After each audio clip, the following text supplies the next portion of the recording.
40. Boa noite para todas. Como é que vocês estão? Tô bem. Eu tô bem também. Tá bem, Cláudia? Eu tô boa, graças a Deus. Graças a Deus. Denise Eu tá lavei a bem? casa toda. Oh, que maravilha! Tá ótimo.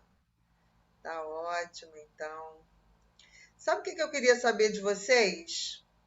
Eu queria saber o que vocês sentiram ao fazer o vídeo de vocês. Eu tive essa curiosidade de saber o que vocês sentiram ao fazer o vídeo. Eu fiquei um pouco nervosa, fiquei meio atrapalhada. Tanto que o meu não foi nem do Instagram. Eu tentei várias vezes e não consegui. Aí fiz normal mesmo. Ficou lindo. Ficou lindona. O meu, mãe, eu fiquei receosa porque, como eu não sabia o contexto, né, eu fiquei com receio de falar numa entonação que não fosse ficar boa para o vídeo. E também pelo fato de cada uma fazer e mandar para você, eu fiquei assim, gente, como será que esse povo vai fazer? Será que vai destoar muito, sabe? Não teve uma coordenada assim mais explicada, né, de como que era para fazer, e eu fiquei meio nervosa, mas foi isso daí que foi.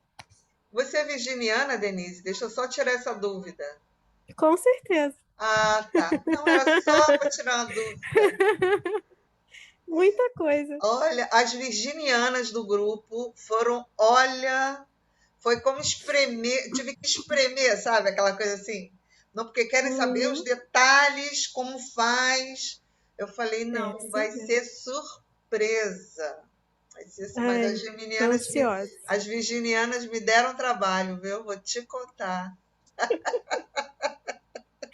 Ai, gente. Vai ficar lindo, gente. Vai estar ficando lindo já. Nossa, eu estou muito orgulhosa de vocês, porque vocês são muito maravilhosas. Não sei se vocês sabem disso, mas vocês são muito maravilhosas. E vai ficar um show inusitado. Ai, vai ficar muito lindo mesmo. E você, Denise Cabral Silva? Denise Cabral, para quem não sabe, entende? Ela já deu uma namorada com as câmeras no passado. Fala aí, Denise. Eu fiquei ligada mais, o que me deixou assim meio preocupada foi a aparência. Porque eu não estava em casa, a minha maquiagem, porque assim, não é maquiagem, é mais essa questão aqui de eu botar a luzinha aqui embaixo, na olheira. Eu estava na casa da minha sobrinha, saindo de um lugar para cada sobrinha para fazer o exame. Então, assim, a gente estava fazendo milhões de coisas ontem. E o tempo estava acabando, eu queria logo te mandar isso. Eu sabia que eu ia chegar em casa tarde e a bateria estava 8%. Eu não tinha carregador. Eu falei, é agora ou nunca. Mas aí eu consegui ainda fazer várias gravações. Não tá bom, não tá bom, não tá bom. Aí teve uma hora que eu falei, sabe de uma coisa? É desse jeito que vai. Né? Eu tava assim, ligada na aparência. Falei, ai, meu cabelo não tá legal. Ai, minha pele. Ai, não sei o que. A Denise parou, chega, para de show, vai embora, manda isso. E mandei. Mas aí hoje eu pensei, puxa, podia ter usado o recurso do Story, né? Do Instagram. Eu falei para vocês. Falou. Pois é. Eu falei, mas assim, eu acho que cada uma dentro do seu, porque assim, o legal de não ter dado muita informação para vocês é que eu acho que é que vai dar o brilho para o vídeo, sabe? Porque é exatamente para passar essa mensagem. Uma complementa o que a outra está falando. E nós somos únicas, porque tem umas que estão pintadas, tem umas que estão sem maquiagem, tem umas que estão perto, tem umas que estão longe, tem umas que estão sorrindo, tem umas que estão sérias. Essa é a nossa riqueza e diversidade. Eu acho que vai ficar bacana por isso, porque não tem um vídeo, por exemplo, o vídeo da Denise não fica igual ao vídeo de outra mulher. Cada um está muito particular e eu acho que isso é o legal, para mostrar que cada mulher é única. Nós somos únicas. Entende? Então, assim... Nós vamos assistir esse vídeo, Aninha? Oi? Nós vamos assistir esse vídeo que você... Claro! Nós com vamos certeza. assistir Quando? juntas o Quando? lançamento desse vídeo.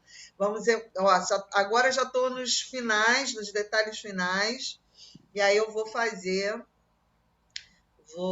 a edição dele, vou jogar num arquivo, num formato levinho, e a gente vai ter acesso a ele antes de finalizar os 21 dias. Vamos ver juntas. Oba! Vai ser bem legal. Será impresso na calçada da fama. Nossa, vamos ficar famosérrimas. Muita coisa. Libriana é assim, né, Denise? E aí, gente, eu descobri, a Ana perguntou se a D é virginiana, eu descobri que eu tenho virgem no meu mapa 3 vezes. Nossa. Eu falei, gente, de onde surgiu essa quantidade de virginiano? E assim, eu fui casado com virginiano, eu namorei e casei quase com outro virginiano, e eu tenho 3 vezes no meu signo lá, ó. Eu não lembro onde é que ele está, eu não lembro, no mapa lá, né? Tá lá, virgem, virgem, virgem. Aí eu entendo por que eu quero ser perfeccionista, porque eu tenho Capricórnio como ascendente, né? E eu tenho virgem pra caramba. E nasci numa lua crescente, que é uma lua super racional, olha isso. E o libriano é racional. Você tem uma né? história Elemental. com touro aí, não tem? Eu? É. Não, touro Não, não. tua irmã que é taurina, né? É a minha irmã que é. Ah, então... Aí a minha lua, que é peixes, ela que me dá um descanso, gente. Porque eu vou te falar, é pensando o tempo inteiro por causa do libriano, é o capricorniano achando que tudo tem que ser correto, e o virginiano na maluquice do toque. Como é que fica isso? Aí tem que ser muito atriz, né? Não, aí tem que realmente acolher as suas sombras mesmo, né? Se você acha que isso é uma sombra, né? Acolher isso e ver como você consegue lidar com essa situação, porque eu acho que o primeiro passo é identificá-las, né?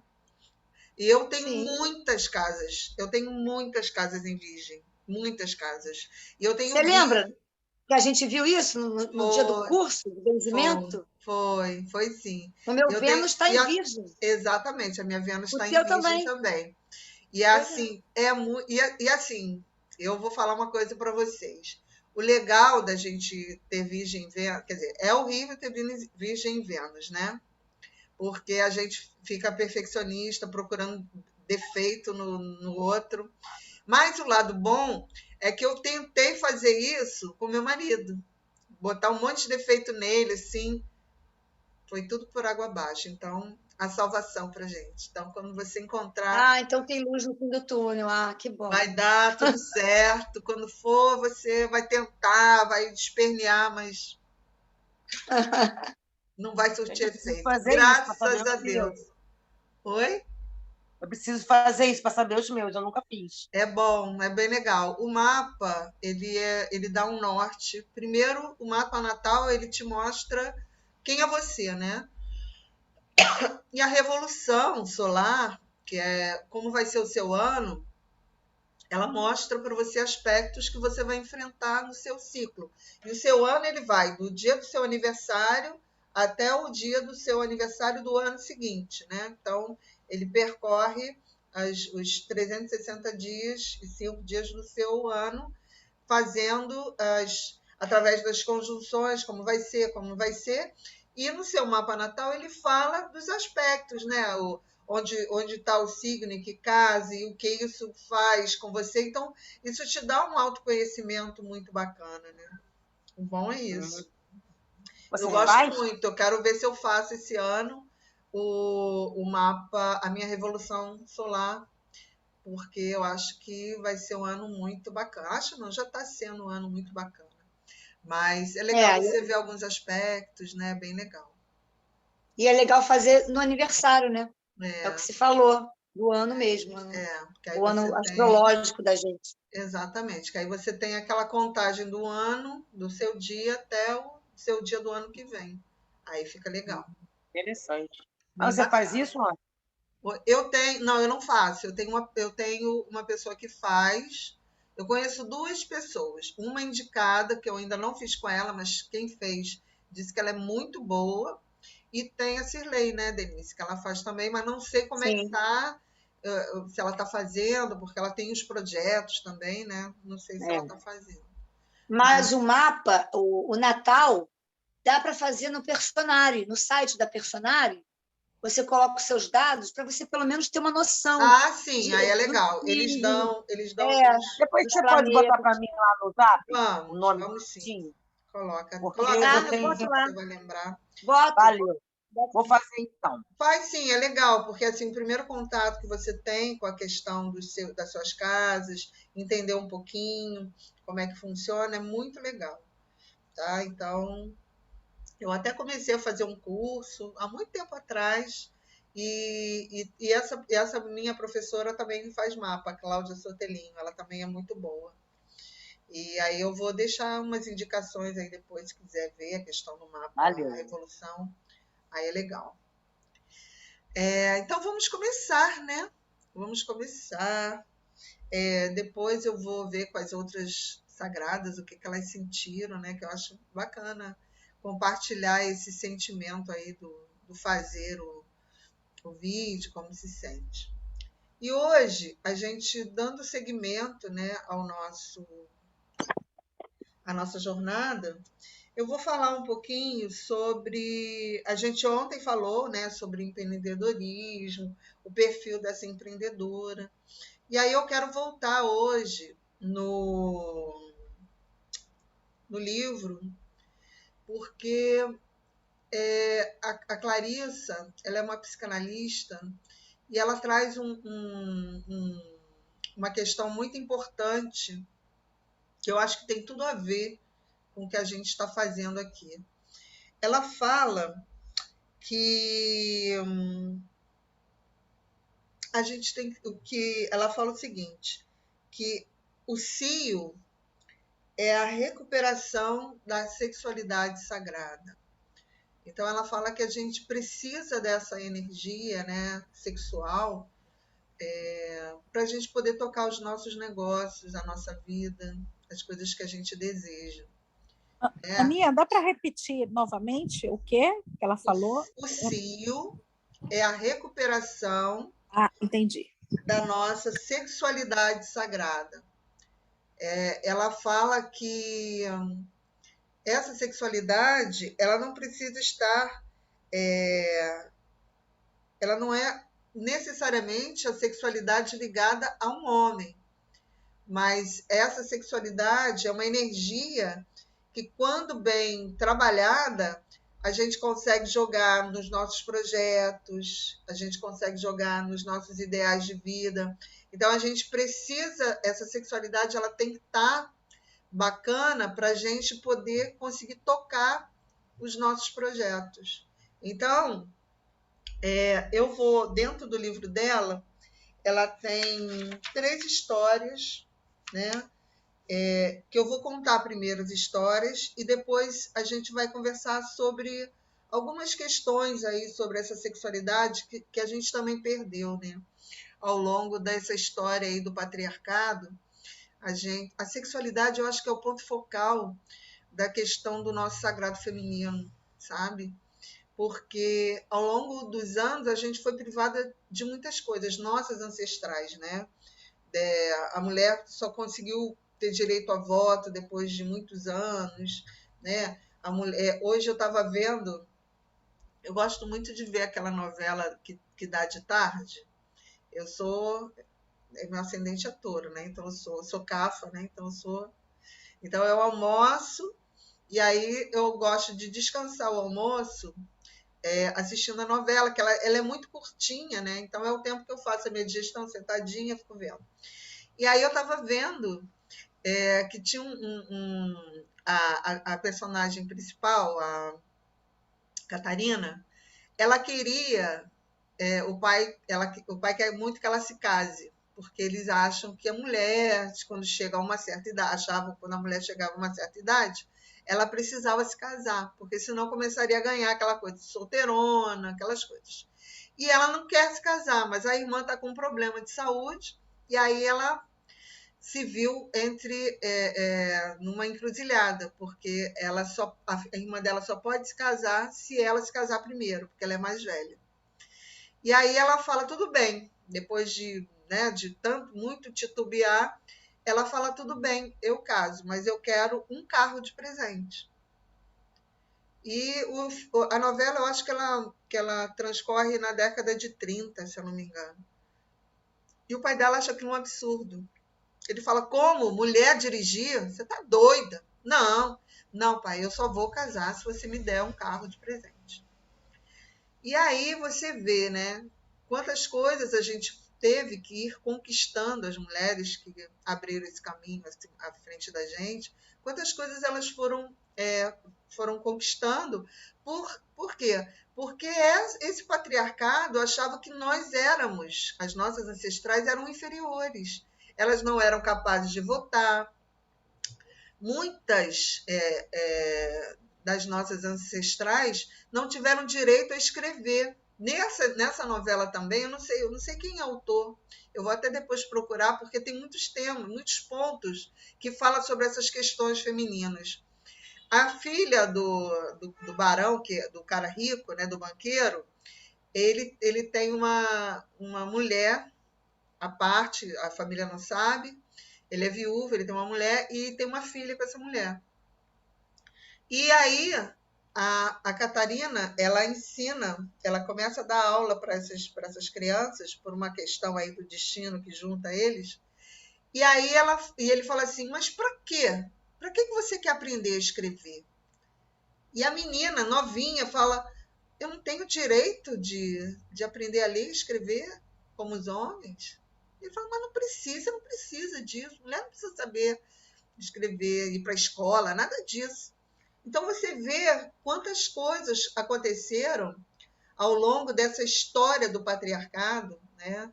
E que quantas coisas nos foram negadas, né? Foram negadas para as nossas ancestrais, né?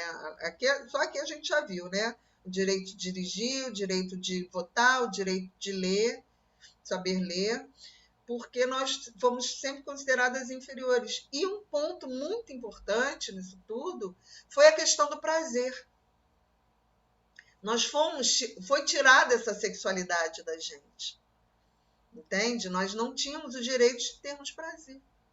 Então, as ancestrais, quando se casavam, primeiro não se casavam com quem amavam, se casavam com quem o pai apresentava. Segundo, a mulher, isso conta numa dessas novelas que eu não lembro qual foi, que teve até um remake há pouco tempo. Ela tinha um lençol com um buraco. Então, na noite de núpcias dela, ela usava o lençol até aqui. Ela não tinha informação nenhuma sobre a sexualidade, a mãe não falava nada para ela. Então, ela ia para a noite de núpcias achando que aquilo era coisa de outro mundo. E realmente não tinha informação nenhuma. Então, o homem projetava, fazia sexo com ela, tirava a virgindade dela por aquele buraco do lençol. E aquele lençol era branco porque ela tinha que ser virgem, porque tinha que manchar o lençol de vermelho. Então a mulher era castrada na sua sexualidade, ela não era dado acesso a ela. Ela não tinha o direito de ter prazer, porque só quem tinha prazeres eram as putas. As mulheres dos cabarés, as mulheres que eram para isso. Os homens, quando eles cresciam, tinham uma certa idade, eles tinham que perder a virgindade num puteiro. E aí iam lá, as mulheres tiravam a virgindade deles e aí pronto. Foi admitido para a vida adulta. E as mulheres tinham que se manter virgens e castas e sem nenhuma informação. E elas não podiam ter prazer. E elas tinham que ser virgens. Então, olha quanta coisa que nos foi tirada por essa questão da sexualidade, que é uma coisa tão importante. E a gente começa a descobrir, né, nesse estudo que a gente vai fazer hoje, como a sexualidade é algo importante na vida de uma mulher. A sexualidade como a energia que impulsiona os nossos projetos de vida, né? Então, aí a gente olha... Então, cada vez que a gente vai estudando e vai se conhecendo e vai conhecendo a nossa história, a gente vai percebendo como quanta coisa foi negada para a gente. E agora a gente está fazendo o quê? Um resgate de tudo isso, inclusive da nossa sexualidade, não é verdade? Então, Clarissa começa a falar ela fala sobre as deusas sujas, né? E ela começar falando sobre a deusa Baúbo ou Balbo, não sei. Há uma expressão muito forte que diz: ela fala no meio das pernas. Essas pequenas histórias do meio das pernas são encontradas em todo o mundo. Uma delas é a história de Balbo, uma deusa da Grécia Antiga, a chamada deusa da obscenidade. Ela tem nomes mais antigos, como, por exemplo, Iambe. E aparentemente, os gregos a adotaram de culturas muito mais antigas. Sempre houve deusas selvagens, arquetípicas da sexualidade sagrada e da fertilidade, da vida, morte e vida, desde o início dos tempos. Conhece-se apenas uma referência escrita a Balbo, remanescente de tempos remotos, dando a nítida impressão de que seu culto foi destruído e soterrado pelas diversas conquistas. Tenho a forte sensação de que em algum ponto, talvez debaixo daqueles morros silvestres e lagos da floresta na Europa e no Oriente, existam templos dedicados a ela, templos lotados de artefatos e ícones de marfim. Portanto, não é por acaso que poucos ouviram falar de Balbo, mas lembre-se, precisamos apenas de um fragmento para reconstituir o todo. E temos esse fragmento porque temos uma história em que Balbo aparece.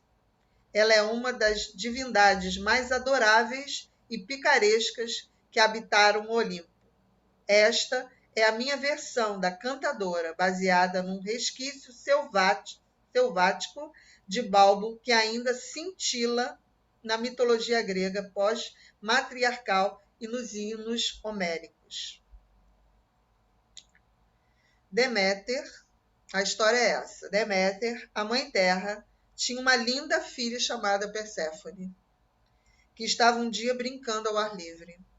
Perséfone encontrou por acaso uma flor de rara beleza e estendeu os dedos para tocar o seu lindo cálice. De repente, a terra começou a tremer e uma gigantesca fenda se abriu em zigue-zague. Das profundezas da terra chegou Hades, o deus dos infernos. Ele chegou alto e majestoso numa briga negra puxada por 4 cavalos da cor dos fantasmas. Hades apanhou Perséfone, levando-a para sua biga. Bigas são aqueles que tem os cavalos que puxam e tem aquele como se fosse um carrinho, né? Que chama-se biga, né? Em meio a uma confusão de véus e sandálias. Ele guiou, então, seus cavalos cada vez mais para dentro da terra. Os gritos de Perséfone foram ficando cada vez mais fracos à medida que a fenda foi se fechando, como se nada tivesse acontecido. Por toda a terra abateu-se um silêncio e o perfume de flores esmagadas. E a voz da donzela a gritar ecoou nas pedras das montanhas e borbulhou num lamento vindo do fundo do mar. Deméter ouviu os gritos das pedras. Ela ouviu também o choro das águas. Arrancou, então, a grinalda dos seus cabelos imortais, deixou cair de cada ombro seus véus escuros e saiu a sobrevoar a terra como uma ave enorme, procurando, chamando por sua filha. Naquela noite, uma velha à frente de sua gruta comentou com suas irmãs que havia ouvido 3 gritos naquele dia. Um, o de uma voz jovem que gritava de pavor. Um outro, que implorava ajuda. E um terceiro, de uma mãe que chorava. Não se via Perséfone em parte alguma.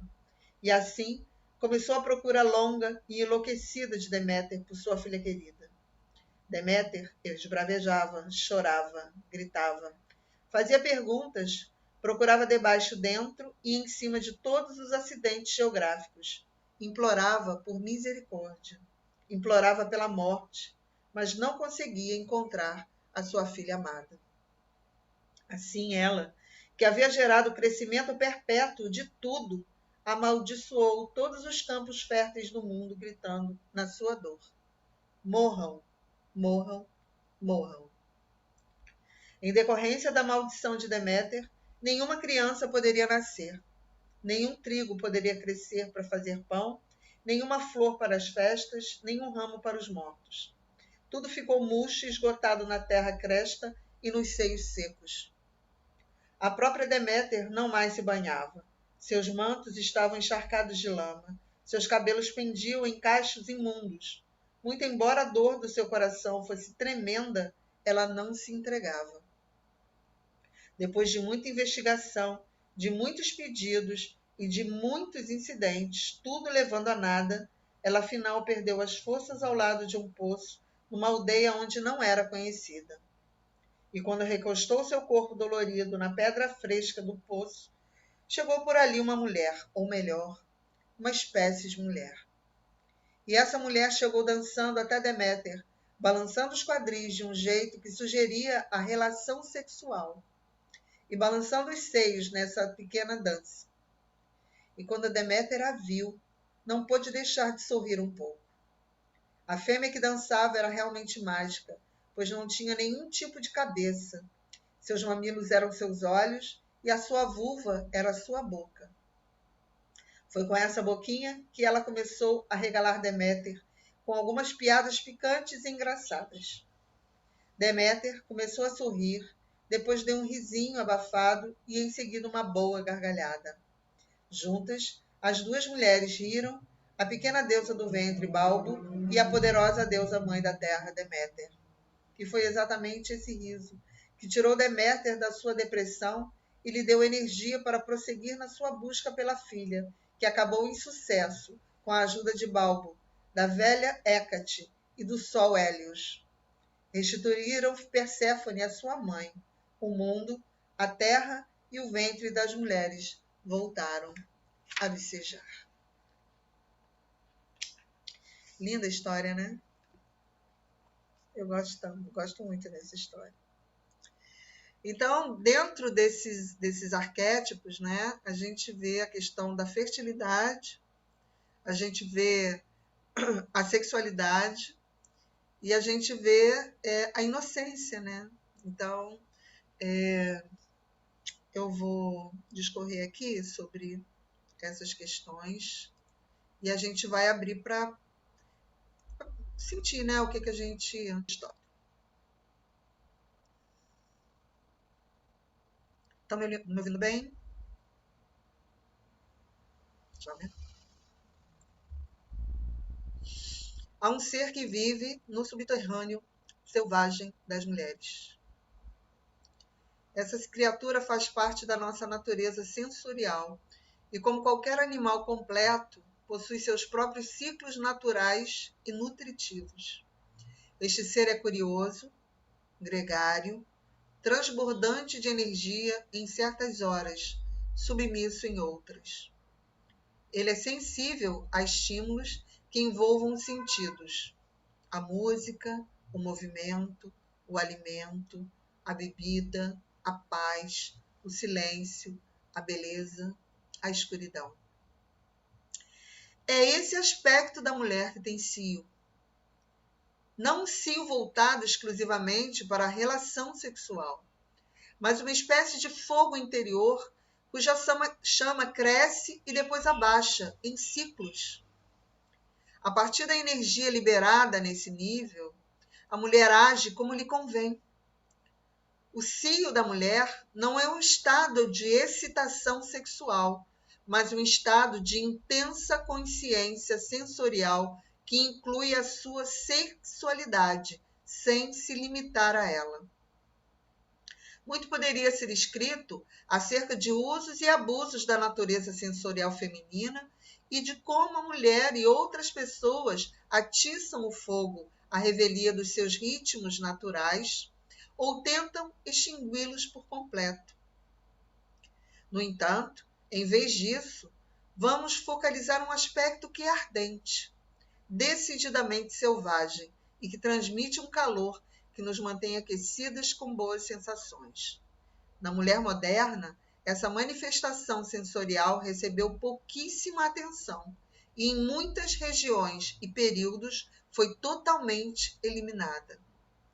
Existe um aspecto da sexualidade feminina que, nos tempos remotos, era chamado de obsceno sagrado.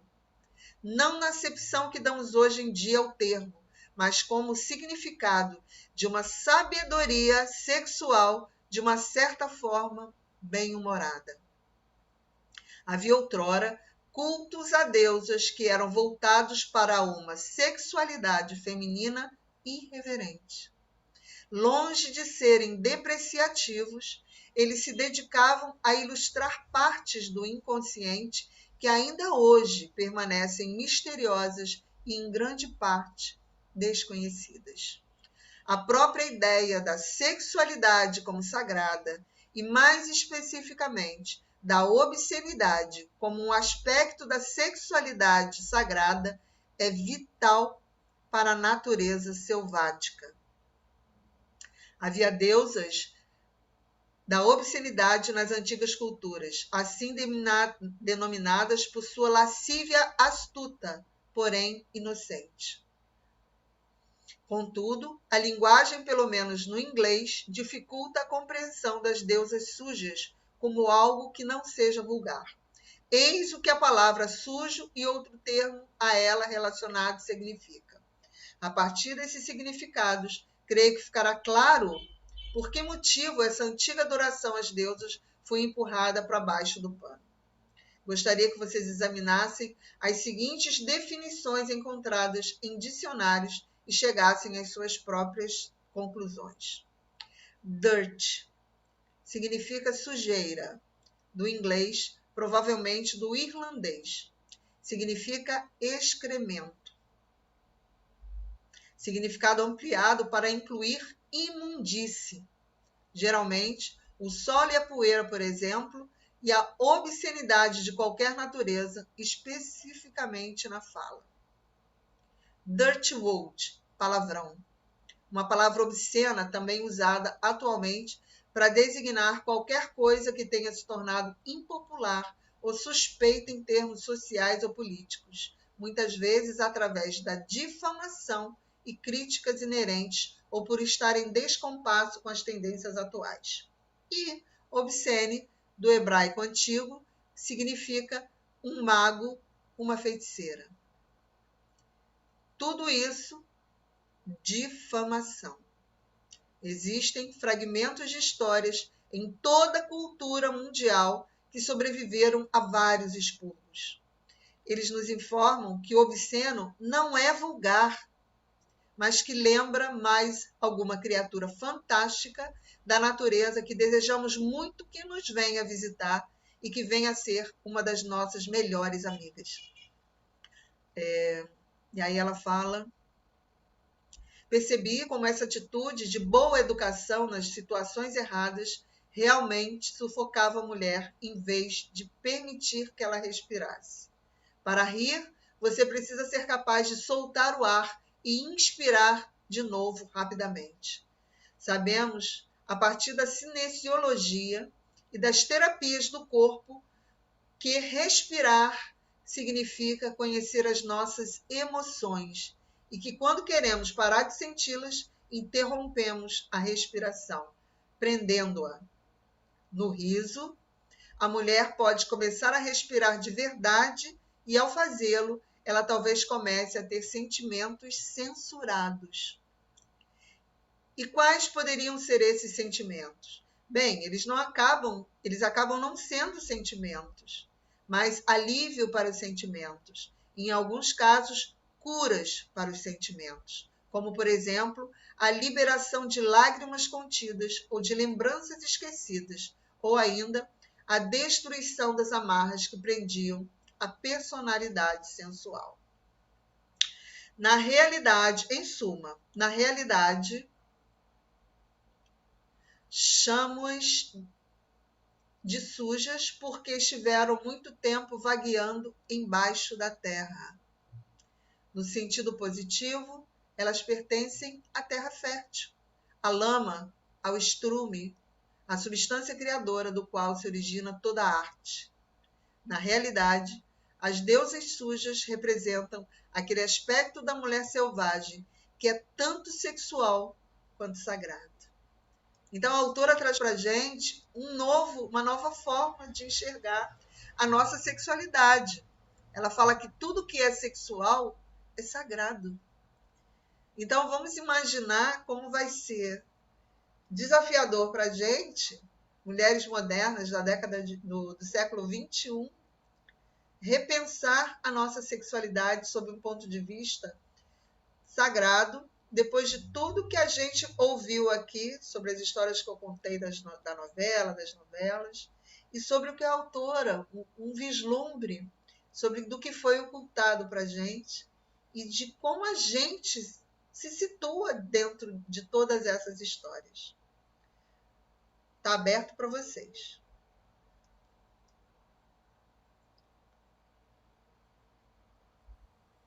O que eu vejo, assim, é que o patriarcado sabe da força que existe na energia sexual, né? Isso nunca ficou escondido para eles.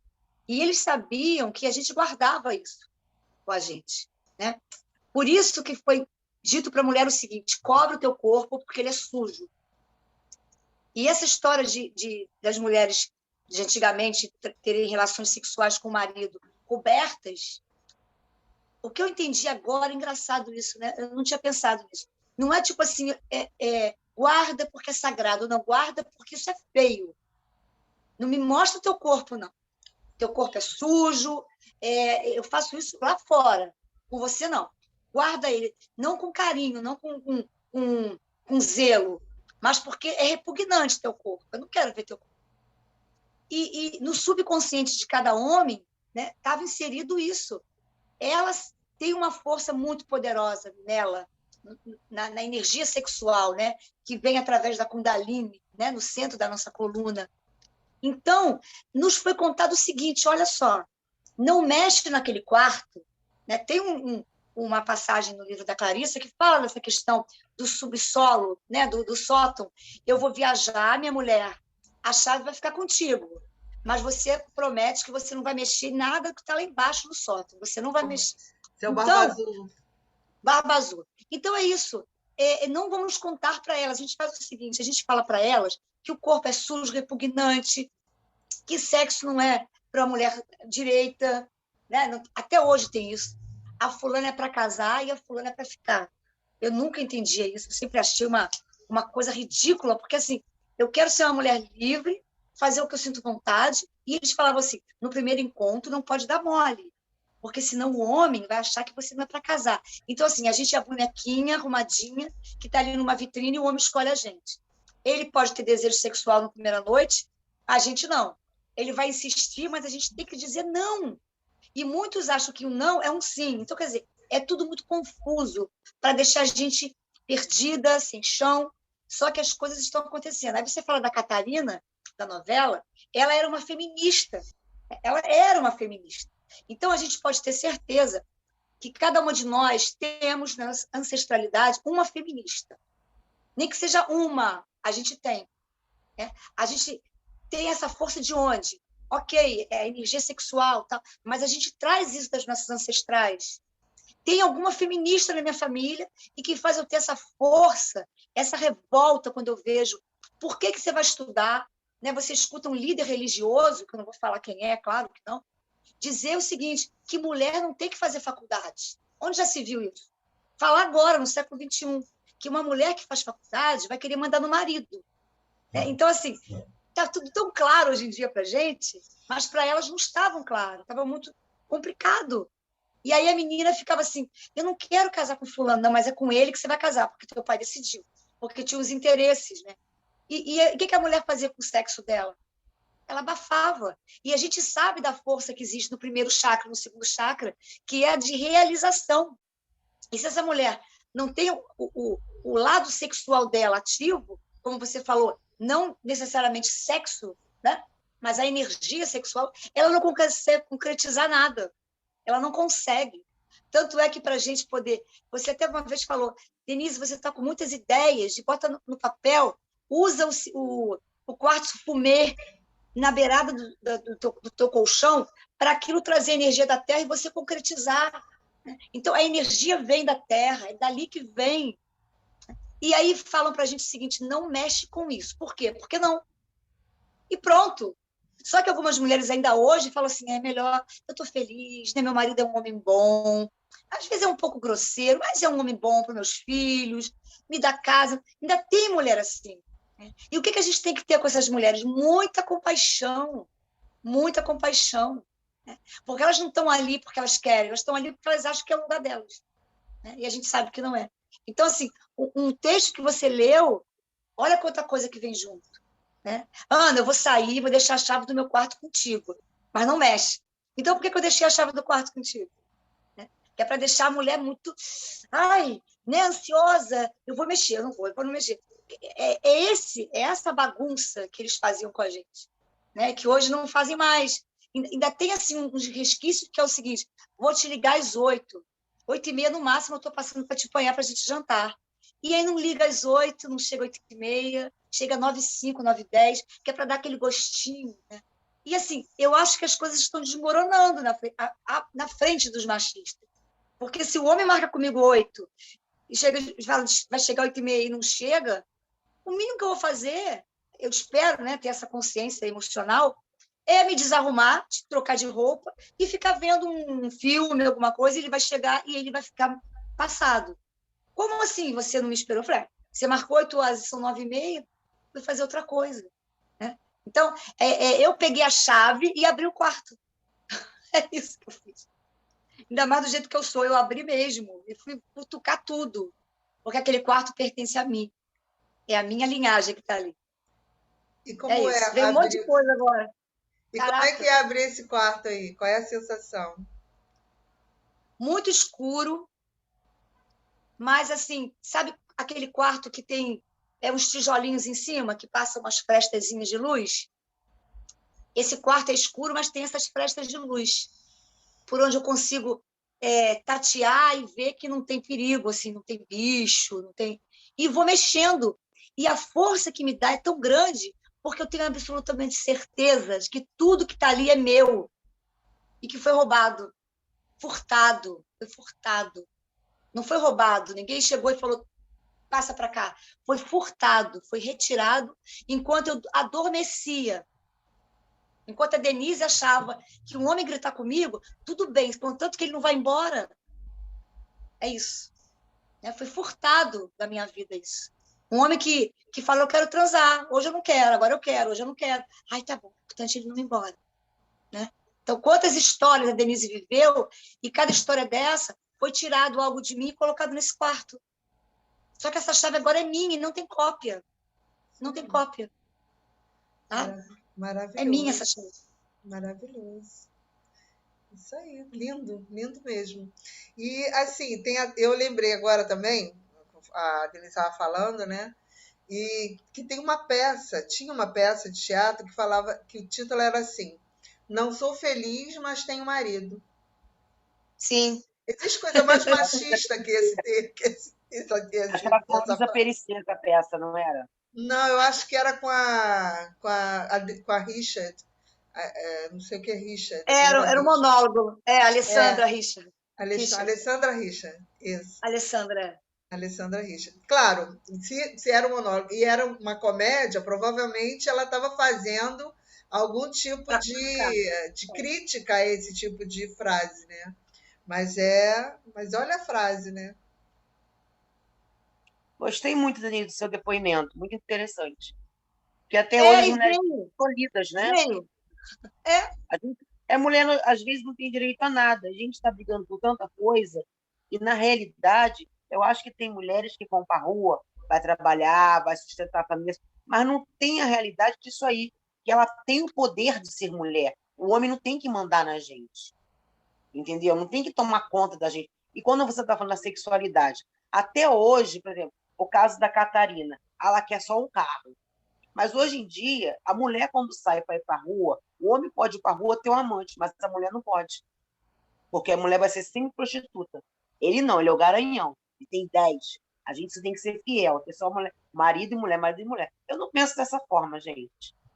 Pode chamar do que quiser, mas eu não penso dessa forma. Eu assim fez, levou. Eu acho que o direito que ele tem de ir para a rua também tem. Eu não tenho direito de botar o dinheiro dentro de casa, não tenho direito de trabalhar, não tenho direito de sustentar a família, de cuidar do filho, de acordar de madrugada. Então, o direito que ele tem, eu também tenho. Então, eu não acho certo essas coisas. Da mulher ser tolhida, da mulher ficar... Ah, a mulher que sente prazer. Aí, Cruz, ela é uma puta na cama. Dane-se, nós somos mulheres. A gente tem que mostrar o que nós somos, o que nós gostamos, o que nós queremos. Ah, eu não quero fazer assim. Mas eu quero fazer assim, assim, assim. Vamos fazer? Não, então tá bom, então eu não quero fazer nada. Você fica lá deitado que eu fico no meu canto.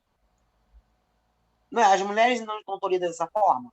Eu estou tentando lembrar aqui de uma frase de chavão que eu ouvia, que tinha um negócio, sim. Olha só, hein? Seja puta na cama, mas não puta na fama. Eu já conheço diferente, assim.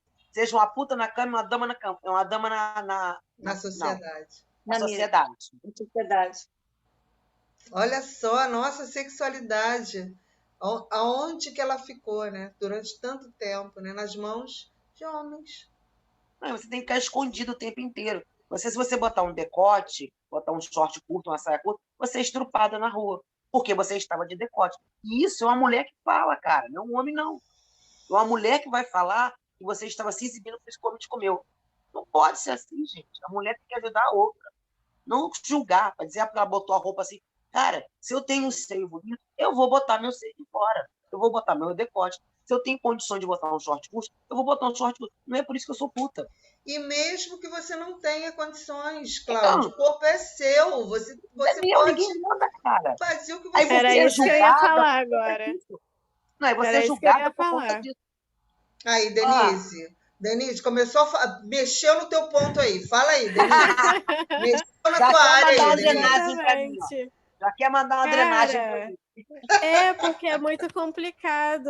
Até foi o texto, né, que eu fiz hoje na lista de transmissão, porque a mulher ela acaba se colocando num lugar de, tipo assim, esperar sempre a aprovação e tem que estar perfeita. E aí, assim, hoje em dia eu vejo que a mulher ela meio que está reassumindo essa postura de sair, trabalhar e ser independente, mas para provar alguma coisa para alguém.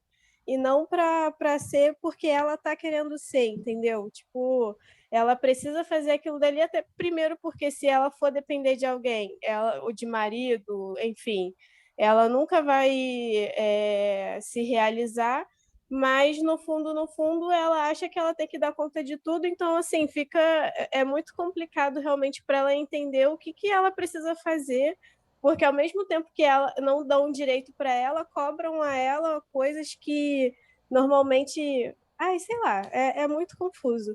E eu até me emocionei aqui com o depoimento da Denise, porque realmente são coisas que vem de dentro mesmo, sabe? Então, tipo, eu tava aqui escutando tudo que ela tava falando e tava, sabe...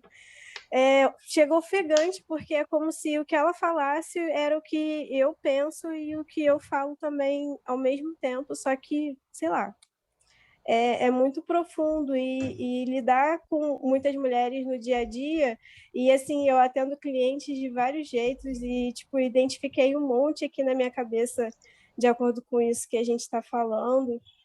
E aí não dá, às vezes é até difícil entrar com uma ideia assim um pouco diferente, porque elas, sabe, tipo, vai me olhar assim, eu acho que eu não vou nem saber contornar a situação.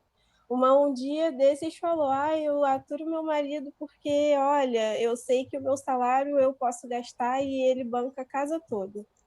E para ela isso tá super confortável e aí tá bom, então tá ótimo. Então, se tá bom para você assim, não adianta muito eu falar alguma coisa.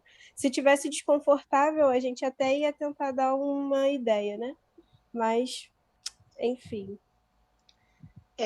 Os consultórios de ginecologia, eles precisavam ter uma outra visão da coisa, sabe? Porque muitas doenças que as mulheres têm é derivado disso, dela se calar, dela ter sido calada. né? Muita coisa, muita doença que a mulher não precisava ter tirado útero, ovário, tomar remédio a vida inteira, só porque ela se calou, sabe? Então, tem doenças que a gente vê nas consultas de ginecologia natural, por exemplo, que a gente vai conversar com essa mulher e ela fala assim, meu marido me dá tudo, mas a gente sente que a voz dela está trêmula, sabe? Quando a gente faz certo tipo de pergunta, ela fala assim, ele não é dos piores, né? Mas, assim, tá bom, sabe? Porque ficar sozinha Ruim com a com ele, idade. pior sem ele. Exatamente. E aí a gente vai ver que aquela mulher tem síndrome do ovário policístico, por exemplo, uma coisa que eu tive, né? Eu não menstruo mais. Eu tive isso, só que eu não sabia por que eu tinha. O médico nunca me explicou, nem a minha médica depois. Ela só falava assim para mim, meu amor, isso acontece, é muito normal, fica tranquila. Mas ela não me falou por que acontece. Talvez porque ela não tenha aprendido isso na faculdade, né? E hoje eu entendo o porquê. Eu me calava, eu estava dentro de uma caverna, que era a minha lua minguante, que eu não queria sair de dentro dela. Porque era assim, era um lugar escuro, dava medo, dava, mas pelo menos eu conhecia aquele território. E aí eu fui desenvolvendo a SOP, né, que é síndrome do ovário policístico. E com isso não ovulava, não engravidei. Tudo bem, eu também não queria mesmo ser mãe, né, mãe mesmo, biológica.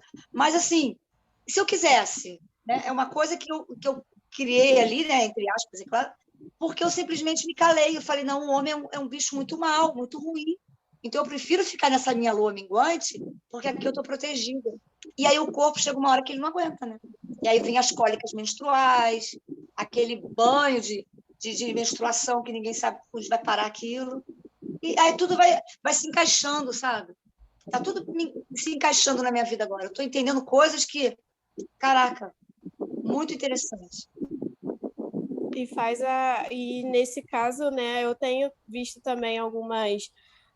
Já tem um tempo que eu não assisto, mas eu tive acesso a algumas informações sobre essas questões ginecológicas quando está atrelada à parte emocional, e eles normalmente também meio que só dizem que a única saída que você tem para tratar isso é o anticoncepcional, e então a pessoa também acaba ficando refém disso daí e não procura saber. Então, assim, eu estava tendo um quadro de acne muito grave. Agora até que está melhorando, eu não sei o que aconteceu, né? Mas graças a Deus ela tá mais controlada.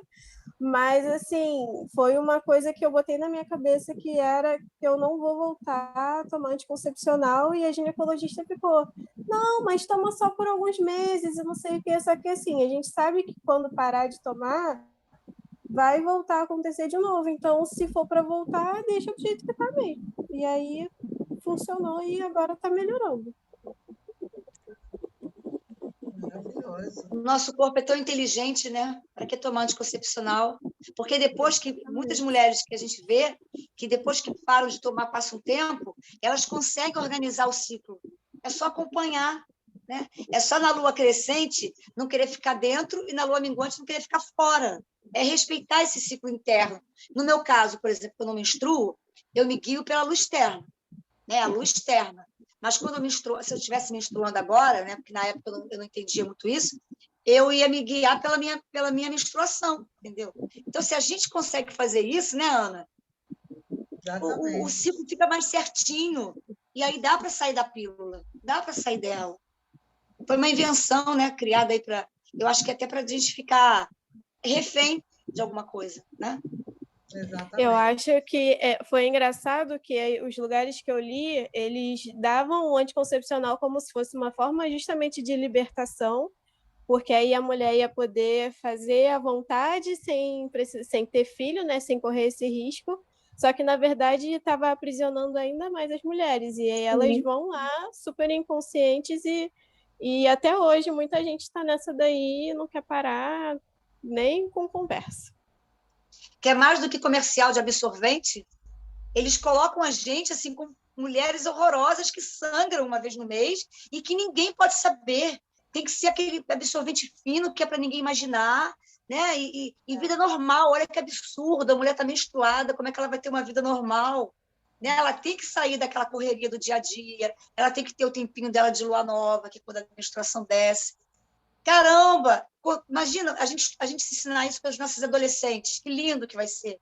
Né? Pré-adolescentes que estão agora entrando que elas não vão passar pelo perrengue que pelo menos eu passei. Né? Porque é só isso, o sangue vai mostrando. E aí também tinha vergonha de comprar absorvente, que comprava era o meu pai, que a minha mãe também tinha vergonha. Quando eu era pré-adolescente, meu pai que ia na farmácia comprar, eu tinha vergonha. Aí ele ia lá, bonzinho, lá, comprar o absorvente. Né? E um monte de fichas que caíram. Né? Fala, Júlia Maria. Desculpa. E aceitar também a menstruação, porque assim, muitas mulheres encaram como se fosse algo ruim. Eu acredito que quanto mais a gente não aceita a menstruação, acha que é muito ruim, que é péssimo, mais doloroso são os efeitos, a TPM, depois da menstruação, antes. Então, assim, eu acredito que quanto mais a gente aceita, encara isso como uma dádiva, né, do nosso corpo, de todo mês ele se prepara, né, para uma possível gravidez, né? E quando ela não ocorre, toda aquela camada interna do útero ela cai e ela vai fazendo uma limpeza interna, né? E acredito que essa limpeza é muito mais emocional do que física, né? E eu percebi isso porque quando eu menstruava, quando eu era mais nova, eu tinha cólicas horríveis, tinha ciclos, ficava às vezes 7, 8 dias menstruando, aí tomei o anticoncepcional, isso diminuiu. Agora eu parei de tomar o anticoncepcional de novo, e eu estou percebendo que o meu ciclo não está tão extenso assim. Tem TPMs que são complicadas, mas eu não entendo isso como algo ruim, eu entendo como lidar com as minhas sombras, entrar em contato com tudo que está dentro de mim. Eu tenho que entrar em contato com isso, já que eu estou no meu processo, né, de evolução, eu quero melhorar, então eu tenho que lidar com isso, não tem como eu tentar evoluir sem lidar com as minhas sombras, né, já que elas fazem parte de mim. Então, assim, tem muitas mulheres que não conseguem aceitar a menstruação, não vem com uma coisa boa, sempre com uma coisa ruim. Menstruação, que saco, vou ter que ficar sangrando. É dor. Indisposição. Mas é o nosso corpo e ele é fantástico. Ele já veio preparado para nos suprir em muitas coisas. Então, pensa assim, é uma limpeza, uma renovação todo mês. A gente tá morrendo para nascer uma nova mulher, né? Eu penso assim. Tem um livro chamado A Doença como Caminho, que quando eu li esse livro, eu menstruava ainda. E eu sofria muito, eu tinha muita cólica, eram 3 dias que eu não prestava para quase nada, eu ficava na cama, era horrível. Quando eu li esse livro, o primeiro capítulo que eu abri assim falava da menstruação, justamente o que a Júlia falou. E eu não aceitava ser mulher, né? Mulher que eu digo assim, não o meu gênero em si, mas é chato menstruar, não sei o quê, coisa chata, tem que ficar parando toda vez, 3 dias, 4 dias no mês. Quando eu comecei a acolher esse lado, né? A mulher mesmo, né? O útero, e aí eu comecei a usar também, eu parei de usar absorvente, comecei a usar o coletor, então eu via o meu sangue quando eu tirava o coletorzinho, né? E aquilo tudo, eu parei de sentir cólica, foi uma coisa impressionante, eu parei de sentir cólica. A minha menstruação começou a ficar minha amiga, quer dizer, na verdade eu comecei a ficar amiga dela, mas aí também já estava no finalzinho, já havia menopausa, que eu também não sofri com ela, porque eu já estava me encontrando, né? Então, esse ciclo que passou de um para o outro, essa menopausa, ela não foi doída. Não foi doída, porque eu já estava bem comigo mesma, né? As minhas dores, os meus prazeres. Então, não foi tão ruim, assim. Eu tinha alguns picos assim, de calor, tomava meu chazinho de amora, que eu tinha um pé de amora lá em casa, e fui indo. E a yoga, né? Foi quando eu fui de cabeça para yoga e não parei mais. Então, isso tudo me ajudou muito. Totalmente. E os ciclos vieram depois. Que aí eu falei, caramba, agora encaixou. Né? Agora encaixou. E eu vou dizer uma coisa para vocês, para encerrar agora. Eu não preciso de um homem para encaixar agora o restante. Esse homem ele vem como parceiro de alguém que já está bem encaixada. Legal isso, né? Porque lá atrás eu achava metade da laranja, mas isso me incomodava, sabe? Eu falava meio que no automático. Eu falava, como é que eu vim metade? Como é que me construíram metade se eu sou uma criação de um Deus infinito? Depois eu entendi, não sou metade, eu sou inteira, né? Quer dizer, eu estou me tornando inteira, porque tinha uns buracos aí bem, bem grandes, de Prefeitura do Rio, Maricá, bem buraco mesmo, e que agora estão se fechando, são um asfalto bom, estou no caminho, tá, gente? Estou no caminho ainda. E aí, quando chegar a pessoa, ele não vai entrar e botar cimento nesses buracos. Ele vai ser parceiro, sabe? É parceiro, não tem esse negócio de eu te salvei, porque eu achava que eu estava numa torre e que ele ia chegar para me salvar. Vai nada. Vai nada. Se eu não me salvar, ninguém me salva. O príncipe do cavalo branco. É, nada. Até porque eu sou totalmente contra alguém em cima de um cavalo. Então, assim, ainda tem isso. Se ele chegar de cavalo, acaba o romantismo na hora. Eu vou falar, amor, sou vegana, desce daí. A gente espera o príncipe, aí se frustra porque chega o sapo, cheio de defeitos, todo imperfeito igual a nós, né? Cadê o príncipe? Aí vem sapo. Hoje eu sou sapo, você vai ter que ver a minha sombra também. Eu sempre A minha falei época de isso. menstruação não foi muito boa, não. Eu sempre falei isso, meninas. Era um príncipe. Eu beijei e virou um sapo. Ih, gente, Às vezes já era sapo, né? Só que a gente às vezes idealiza a pessoa, né? Quando a gente vê que é sapo, se frustra. Sem dúvida. a Denise. esperança do beijo virar um príncipe, gente. Ah, é, verdade. Por isso. A minha época de Denise, menstruação foi muito ruim. Eu menstruava demais, eu tinha muita cólica. E eu não tinha essa cabeça como a Denise tem aí, de coletor. Eu não sei nem como é que faz um coletor. Você tem noção de como é? Eu não sei. Nunca vi. Então, eu na minha queria final de perguntar sobre menstruação... isso. Meu Desculpa, final de fala. menstruação, É muito bom. eu menstruava, tipo assim, quase o mês todo. Assim, o mês todo menstruando. Eu trabalhava de branco, era uma coisa... Trabalhar no trabalho de branco era uma coisa horrorosa, gente. Você não tem noção. Não dava para trabalhar, como a Denise falou agora, esse trabalho de conhecer a menstruação, de ficar legal com ela. Eu não fiquei legal, não, gente. Eu fiquei muito mal. Eu não aguentava mais. Era absorvente interno, absorvente externo. E assim, a cada 3 horas trocando, aquela enxurrada de sangue. Foi muito traumático, muito. Eu acho que hoje em dia, conversando com vocês, eu poderia ver de outra forma. Mas naquela época foi uma tortura. Você fez esterectomia, Cláudia? Fiz parcial. Eu tirei só o útero. Eu já tenho o quê? Já tem 15 anos. Você ainda ovula? O ovulo que eu tenho, eu fiquei com os ovários. Agora acho que menos. Mas no começo era um terror. Eu tinha todos os sintomas da menstruação. Todos. Eu tinha cólica, eu tinha vontade de comer as coisas. Eu nunca fui muito de TPM, que as pessoas falam muito de TPM. Tem gente que fica estressada, quer matar o útero. Eu não tinha essas coisas, não. Eu era bem relaxa. Mas eu sentia cólica, sentia como se eu fosse menstruar. O peito inchava, ficava aquele peito duro, como se eu fosse menstruar mesmo. Aí depois passou.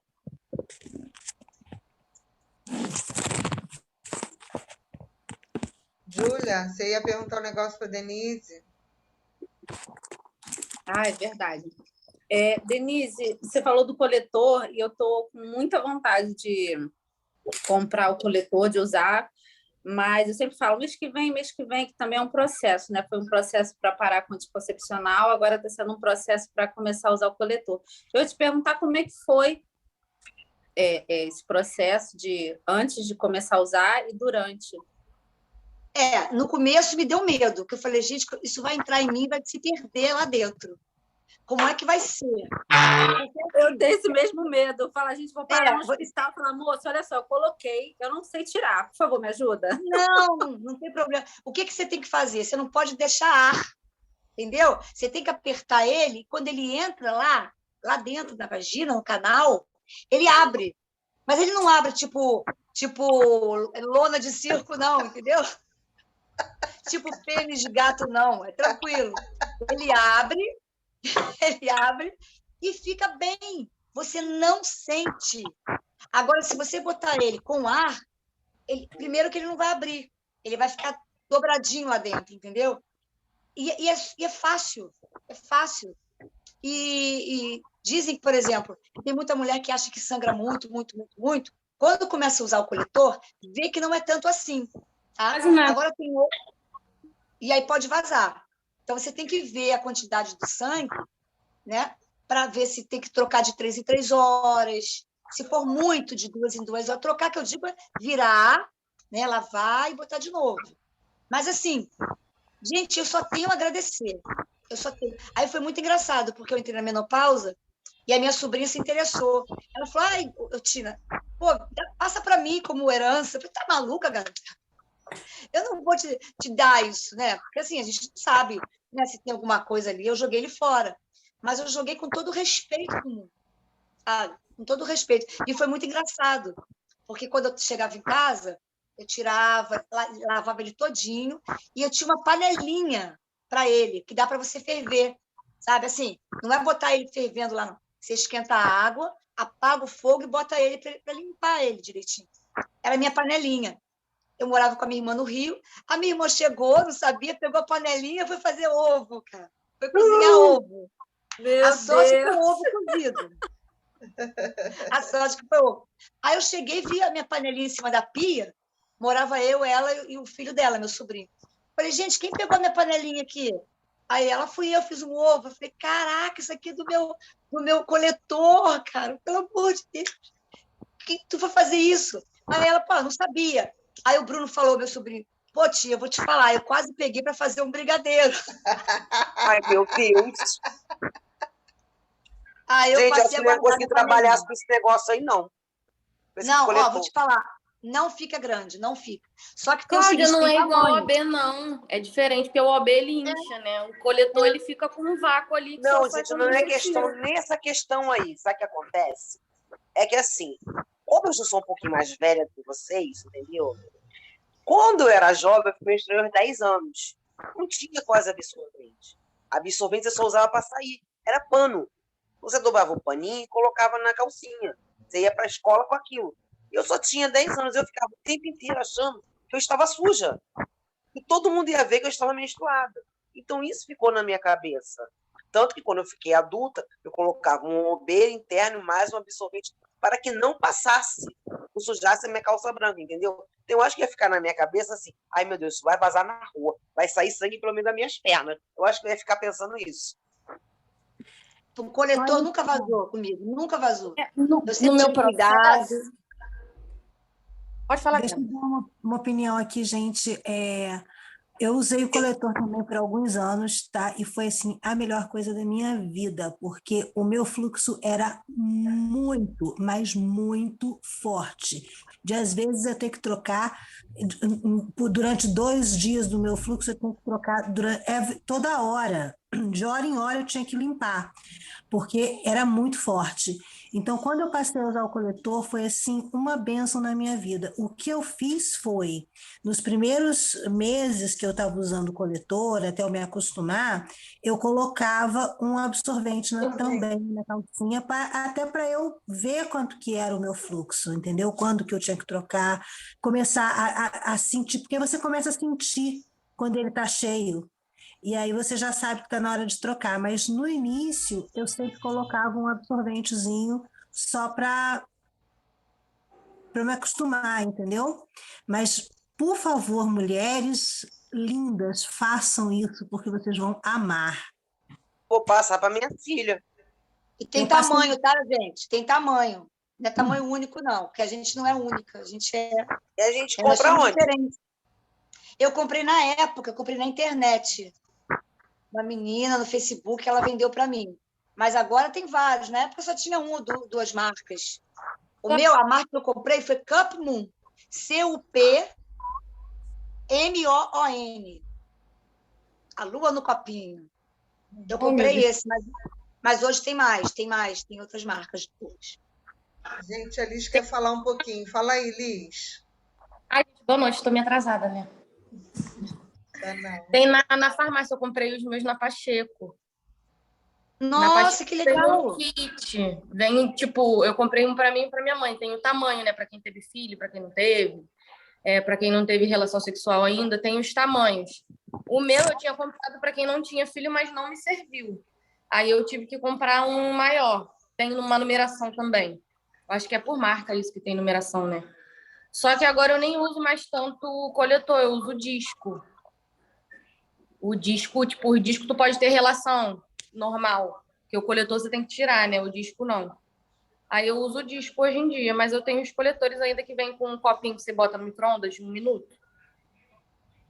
Que eu comprei na Pacheco também. Mas tem no site da Fleurite, que no caso é esse que eu tenho. Estou passada aqui, gente, com a modernidade. E tem a questão também, eu já vi na Pacheco, nas farmácias, e tem a questão também de você plantar o seu sangue, né? Falam que é incrível. Eu faço isso nas plantas aqui de casa. Você faz? Mas vocês sabem minha mãe por que me falou que é planta para devolver para lua? a natureza o que ela me traz. Aí eu boto tudo nas plantinhas. Também. Tem essa questão energética e tem uma questão também, porque quando vocês liberam, né, que o óvulo vai, se parte na questão do endométrio, aquele sangue, ele vai cheio de nutrientes também. E aí aquilo ali vai para a terra, vai alimentar aquela plantinha.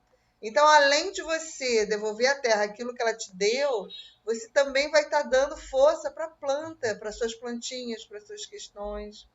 E é uma forma também de você lidar com aquela questão e ressignificar o sangue. Porque nós aprendemos que sangue é sujo, é vergonha. E todo mês, quando você planta a sua lua, você está reverenciando a sua natureza sagrada. É lindo isso. Eu estava vendo, Ana, aquele curso que eu fiz, ela fala o tempo inteiro para quem menstrua e para quem está na menopausa. Então, assim, é todas as mulheres. E aí alguém perguntou, e quem não menstrua, como é que planta a lua? Sabe o que ela falou? Com vinho tinto. Com vinho tinto. Na lua nova, que é a lua da menstruação, você vai fazer o teu ritualzinho lá do jeito que você acha melhor, agachado, enfim, e coloca o vinho tinto na terra, como se fosse o teu sangue. Que lindo. Aí eu já pensei assim, como não gosto de chegar perto do álcool, eu pego o meu suquinho de uva e vou lá.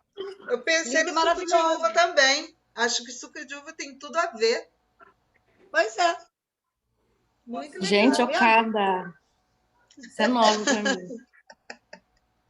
É muita coisa bacana que a gente foi. A gente começou a nossa história hoje falando sobre isso, né? De quanta coisa nos é negada, né? Quanta coisa. Eu também, Cláudia, como você, eu também retirei o meu útero. Porque eu já contei isso em histórias passadas, que eu também assumi o papel masculino no meu lar, né? Então, eu comecei a... Meu útero foi falando comigo, eu não quis ouvir. E aí eu desenvolvi os cistos miomáticos no meu útero. E aí chegou um ponto que eu menstruava muito. Eu não tinha muita cólica, mas eu menstruava muito. Tinha hemorragias horríveis. E aí, olha só o que a médica falou para mim. Espera ficar no ponto de operar. Foi esse conselho que eu recebi. Não, ainda não está no ponto. Já está com hemorragia? Não. Espera ficar no ponto de hemorragia, porque aí a gente vai ter que tirar. Porque aí pode se transformar numa coisa mais grave, tititi. E eu assim fiz.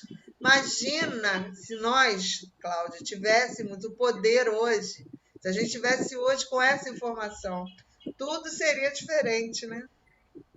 Com certeza. E assim, quando você começou a falar agora sobre o fato de você ter assumido o lado masculino da casa, de repente no meu lance foi mais ou menos isso, porque eu sempre fui o homem e a mulher da casa. Mesmo tendo marido, eu sempre fui o homem e a mulher da casa. Sempre foi uma decisão, sempre foi fazer uma conta, sempre foi um homem e a mulher na casa. Né? As crianças nunca procuraram o marido, sempre procuraram a mim. E tudo. O pai não era só uma figura que estava ali, mãe que sempre resolveu. E assim, o meu já foi diferente. Eu fui ao médico, eu estava menstruando demais, ele falou assim, você quer ter útero para quê? Serve para 3 coisas. Ter filho, menstruar e ter câncer. Então, não quero ter útero. Então, você tira. Não quero ter nenhum dos 3. Aí, tirei. Pois é. Então, você vê o papel que todas nós temos de ressignificar isso. A Denise estudando sobre ginecologia natural. Olha quanta coisa que ela vai poder ensinar para a gente. Denise Silva, não, Denise é Silva também, né, Dé? Dé, você também é Denise Silva, né? Sou. Quando você falou para mim, quer dizer, falou para gente aqui, que você não sabia, você ouve as histórias e não sabe como pode mexer, que você fica sem graça. Sabe o que me ocorreu? Existe uma forma muito linda de você manifestar os seus saberes no mundo, para essas mulheres, inicialmente, e para outras que vierem, através da divulgação do seu trabalho no Instagram. Olha que lindo que você... Como você pode comunicar o que você acha através do teu trabalho. Sim. Entende? Então, a gente sempre tem como comunicar, a gente tem sempre como contribuir com aquilo que a gente sabe, com o nosso saber, com a nossa experiência. O universo sempre dá uma oportunidade para a gente, para isso. Entende? Então, às vezes eu faço isso, às vezes eu costumo postar muito sobre menstruação, porque eu acho que foi um dos pontos que, quando eu entrei, né, quando eu comecei a entender sobre, foi uma das coisas que mais mexeu comigo e que realmente eu não entendi o porquê todo mundo tinha tanta raiva e a gente estava indo naquela onda ali, até que eu comecei a observar e entendi que não tinha necessidade daquilo, e eu sempre vejo muitas postagens falando muito mal. Então, eu sempre compartilho, falando o contrário, falando que é um instrumento, né, de autoconhecimento, ciclo menstrual e tudo mais. Aí, às vezes, eu faço uns vídeos e tal, mas aí é devagar um pouquinho. Mas eu já tento. Isso aí, vamos nos preparar, porque a gente está aqui para isso, né? Para a gente olhar para frente e ver o que a gente pode fazer com o que a gente tem, né? O que nós estamos descobrindo, o que eu estou entregando para vocês aqui, é conhecimento, né? O que você faz com esse conhecimento, né? Aí a responsabilidade sua, né? De cada uma de vocês, né? O que eu vou fazer com isso que eu descobri, ou que eu lembrei, ou que eu aprendi aqui? Aí já é uma responsabilidade de cada uma. Como que a gente estava falando, teve uma aula que a gente falou sobre você fazer um trabalho único, né? Você ter o seu tipo de trabalho, né? Que não é... Podem ter 10 pessoas que fazem a mesma coisa que você, mas você fazer o seu trabalho, né? De uma forma única, né? Então, com as informações que vocês captaram aqui, estão captando, vocês têm que olhar para o negócio, para o trabalho de vocês e ver como vocês podem fazer diferente e inserir esse conhecimento, entende? Essa criatividade de fazer esse link e comunicar para o mundo, aí é uma responsabilidade de cada uma de vocês, entende? Como fazer isso, né? E tem mesmo, Mas essa sexualidade aí, direcionada a esse tesão, esse prazer, isso aí tudo a gente tem que aprender a tirar, a separar isso da sexualidade do ato sexual, né? A gente tem que trazer a sexualidade para o lugar dela, que é o lugar da sacralidade em nós. A energia Kundalini, como a Denise falou, né? É a energia motriz, que alimenta os nossos sonhos e objetivos. Então, isso é um trabalho que cada uma de nós vai ter que fazer. A partir de hoje, a gente tem mais essa responsabilidade, quando a gente tem um olhar diferenciado sobre uma situação, então a gente tem essa responsabilidade. O que eu faço com essa energia sagrada na minha vida? Como eu transformo a minha vida com essa energia sagrada? Eu vou tirar ela do lugar sujo, obsceno, e vou colocar ela no lugar que ela sempre deveria estar, que é junto às coisas mais profundas e singelas e sagradas que eu tenho e que eu acredito. Do lado das deusas, do lado de toda essa maravilhosa energia que hoje me impulsiona. A minha sexualidade tem que estar ali também. Porque existem deusas que tentaram nos ensinar isso. Então, agora a gente vai ter que redescobrir pelo caminho da intuição. E a gente vai chegar a essa sacralidade finalmente, para que a gente realmente seja plantadeiras da Era de Aquário.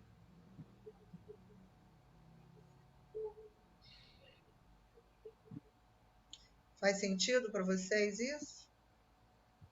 Eu dei até uma suspirada aqui agora. Estamos aprendendo. Eu estou gostando muito. Cláudia tem até a filha, né? Tem a Nora. Enfim. Tem o Nora, tem uma neta. Tem a neta, né? A Adriana tem filha. Eu vou ter muita gente para ensinar, gente. Eu não tenho mais, mas tem pessoas que têm. A Júlia é a mais feminista de todas. A Júlia nasceu bem... Gente, a Júlia é de outro planeta. A Júlia... Ela, daquela ali, nasceu para a virada. Ela vai ser revolucionária. Eu acho que ela já nasceu sabendo. Todas as aulas que nós estamos tendo, acho que ela já sabe tudo. Ai, que lindo, né? Que lindo. Maravilhoso. Que assim seja. Assim é e assim será. Com certeza. É o que eu costumo muito dizer, eu tenho muito essa impressão. Nós estamos plantando, né? Quando eu falo de plantadeiras, né? Nós estamos plantando sementes no mundo. Não sabemos se iremos ver essas sementes germinar. Mas isso não deve nos desanimar, né? Porque assim como as nossas ancestrais plantaram um caminho para que a gente hoje andasse por ele, a gente tem que plantar da melhor forma essas sementes na terra, conscientes e da nossa responsabilidade. Ser mulher é uma coisa muito linda. A gente tem que realmente aprender, caminhar com a nossa sabedoria, a quebrar esses paradigmas masculinos horrorosos, feios, que fazem com que as mulheres não vejam a beleza que habita cada uma delas. Entende? Esse útero lindo e maravilhoso que nós temos, que é capaz de gerar uma vida. Mas se não gerar a vida, ele gera projetos, ele gera ideias, ele gera uma energia capaz de mover o mundo. Então é isso que a gente tem que lembrar. E é mesmo aquelas que não têm o útero físico, como eu, nós temos um útero energético. E esse médico do mundo conseguirá tirar. Entende? Então, tem coisas que ninguém consegue mais tirar da gente, que já são direitos adquiridos, autoimpostos. Nós estamos tirando da bagagem aquilo que não nos serve mais e ressignificando, colocando as nossas leis dentro da nossa terra. O meu corpo, minhas regras. Isso é muito lindo. Isso é sexualidade.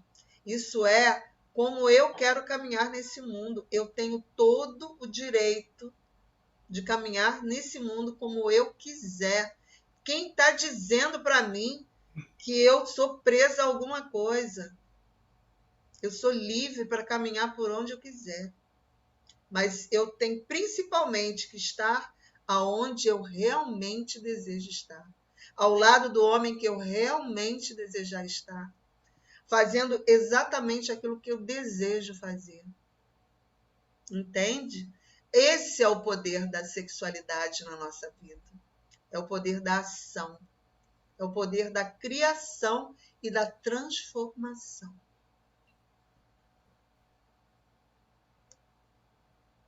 Bom estar aqui agora. Muito bom. Muito Gratidão. bom estarmos aqui. Nossa, eu que agradeço a todas vocês. Mais algum comentário? Hoje a aula foi bem gostosa, né? Não que as outras não tenham sido, mas hoje a aula foi... Mexeu no ponto, assim... Está aprendendo. Cada uma que fala um pouquinho, a gente aprende um pouquinho, a gente absorve. Isso é muito bom.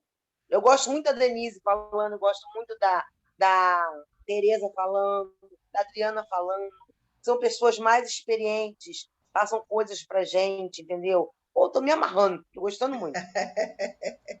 Gente, eu vou contar uma história bem rapidinha. Quando eu me casei, assim, primeiro ele foi morar comigo, né? E aí eu me mudei para Itaipuaçu, ele era de Itaipuaçu, a gente se conheceu, aquela coisa toda, paixão, tal. É um cara bacana, família, né? Ah, vamos casar. A primeira ele foi morar comigo. E aí, o meu fogão, ele era fogão de gás de rua, que lá, aí no Rio é gás de rua, Itaipuaçu não tem isso. Aí, a primeira coisa que ele fez antes de morar comigo foi a preocupação do fogão. Ah, mas esse fogão tem que mudar. Eu falei, nossa, ele está muito interessado no fogão.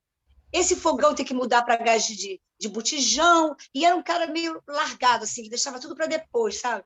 Isso não, ele resolveu rapidamente o fogão. Só que a pessoa que ia fazer lá a conversão nunca queria. Era um senhor de idade e tal, meio lentinho. O que ele fez?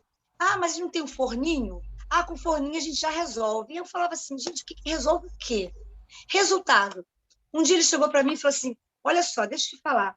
Para mim, a coisa mais importante é eu chegar em casa e jantar. Gente, o meu castelo desmoronou, né? Desmoronou. Porque, assim, eu não janto há muitos anos. Né? Meu pai, minha mãe nunca fez janta para ele, porque ele nunca gostou mesmo. Chegava para fazer aquele lanche bacana, tal, não tem a cultura do jantar. Né? E aí eu fui vendo, ele falou assim, não, porque a minha mãe me acostumou assim, e como é que vai ser então? Aí eu falei, como eu queria que ele ficasse comigo, ele entrou na casa, e aí a gente botou o botijão, e aí teve um dia que ele chegou e falou, você não fez nada para eu comer? Eu falei, tem pão, tem queijo, tem um monte de coisa. Não, eu quero janta, eu quero comida. Aí aquilo começou a me incomodar, né? Aí eu começava a fazer uns pratos bacaninhas, porque estava no começo do relacionamento e tal, mas eu não sou muito de cozinha, eu gosto de fazer, mas a obrigação é que me deixa chateada. E ele já chegava assim, nem me beijava às vezes, sabe? Pô, tô com fome. Sentava, tomava banho e queria jantar. Aquilo chegou uma hora que não deu. Falei, olha só para eu entender, você casou comigo, assim, casou não, veio morar comigo, porque você queria uma pessoa para fazer tua comida, você queria uma mãe ou você queria uma mulher? O que é? Não, porque... Aí a minha irmã ficou sabendo da história e ficou do lado dele. Porque ela falou assim, poxa, ele está certo. Já se viu? Pô, você querer casar, você aceitar casar com ele e dizer para ele que não vai fazer comida. Falei, gente, mas tudo foi acertado antes. Eu falei para ele, eu não sou mulher de fazer comida à noite. Eu faço um almoço grande, um almoço bacaninha, sobrou, você come à noite. Não, ele queria coisa fresquinha, ele queria coisa diferentinha. E aí, nesse momento, eu me tornei vegana. E ele queria comer carne todo dia. Me peguei um dia na cozinha, tirando aquele negócio do fígado, sabe? Aquela pelinha. E eu debulhando em lágrimas. Eu falei assim, não. Quando ele chegou, eu falei para ele, olha só, a partir de hoje, se você quiser comer carne, você vai ter que dar outro jeito. Eu não consigo mais entrar na cozinha e fazer um amigo meu no fogo. E aí, de novo, a minha irmã apoiou ele. Poxa, mas ele trabalha muito, ele precisa de carne, ele precisa de isso aqui. Eu falei, então faz o seguinte, a partir de hoje, você faz a comida dele. Claro que deu briga entre eu e ela, entre eu e ele, né? E aí ela começou a fazer a janta para ele, porque ela morava embaixo, e ele desistiu também, sabe? Desistiu. E ele falou, poxa, então eu vou ter que comer na minha mãe? Eu falei, vai ter que comer na sua mãe. Então, até hoje, isso foi em 2009, até hoje, quando a gente conversa sobre comida, sobre marido, sobre o papel da esposa e o papel do marido, a minha irmã fala, não, falando sério, você errou muito naquele momento. E me irrita demais ouvir isso. Irrita demais. Ela falou, você é uma feminista né? Muito conveniente. Eu falei, não sou eu sou feminista, porque o mesmo direito que eu tenho, que ele tem, eu tenho também. Né? Eu também trabalhava, eu estava no começo das minhas massagens, estudando horrores. Então, às vezes, eu estava em casa, mas eu estava trabalhando de casa, estudando, lendo. O que eu tenho hoje começou nessa época, que ninguém acreditava em mim. Ele era o primeiro que você não vai dar em nada, não sei o quê. Ele queria comer, sabe? Ele queria comer, chegar, tomar banho, ligar o esporte dele, ó. Eu falei, não, ele quer uma mulher, uma mãe, ele não quer uma mulher. Repetindo um padrão, então, assim, né? Será que eu estava errada, gente? Nunca, de maneira nenhuma. Não estava. Pelo amor de Deus. Não, para deusa. Nunca, jamais pense uma coisa dessa. Você está certíssima. O que me irrita mais nessa história toda, que se repete com muitas de nós, é que não é só... Independe se você trabalha, se você estuda, o que você está fazendo durante o dia. Você tem uma vida, mesmo que essa vida seja cuidar da casa. Mas, cara, chega de noite... Comigo foi a mesma coisa, porque eu quando morava com minha mãe não cozinhava, minha mãe nunca cozinhou. E meu pai gostava muito de cozinha, meu pai tinha uma cozinha industrial e ele fazia marmitas quentinhas, e levava para a gente, botava no congelador, eles eram separados. Ele botava marmitinhas de comida pronta no nosso congelador, porque ele sabia que a minha mãe não cozinhava. E eu cresci com isso, e eu nunca cozinhei na minha vida. Quando eu casei, ele falava assim, não, mas eu cozinho muito bem, você não precisa se preocupar com isso, não. Eu faço a comida. Isso durou até o meu filho nascer. Quando meu filho nasceu, que eu comecei a fazer papinha para ele, comecei a entrar na cozinha para fazer as coisinhas para ele, aos pouquinhos ele foi jogando tudo nas minhas costas. E realmente, ele cozinhava melhor do que eu. Hoje em dia, eu tenho que fazer a comida toda, quer dizer, agora já está, né, tá meio lá, meio cá as coisas, mas, enfim, no final do relacionamento, eu tinha que fazer a comida todo dia. E tinha que ser arroz, feijão, carne, salada todo dia. Afora o macarrão para as crianças, uma outra coisa diferente para as crianças, porque eles não comem arroz e feijão. Eu ficava 2, 3 horas na cozinha todo santo dia. Detalhe, sem gostar de cozinhar, né? Detalhe, sem gostar de cozinhar. Você pode ficar 2, 3 horas, se você curtir fazer, tá tudo bem, né? Não, depois eu vou colocar aqui para vocês o meu trabalho. Agora eu trabalho numa confeitaria. Hoje eu aprendi, finalmente, depois de umas 3 vezes tentando, a menina me ensinando, eu consegui aprender a fazer flores de como é que chama aqui? De glacê. Rosas de glacê. Aí hoje eu comprei um bolo, fiz 3 rosas de glacê, coloquei no bolo e trouxe para casa. Vou depois botar a foto aqui para vocês verem. Você está celebrando, Vitória. A gente falou sobre isso ontem.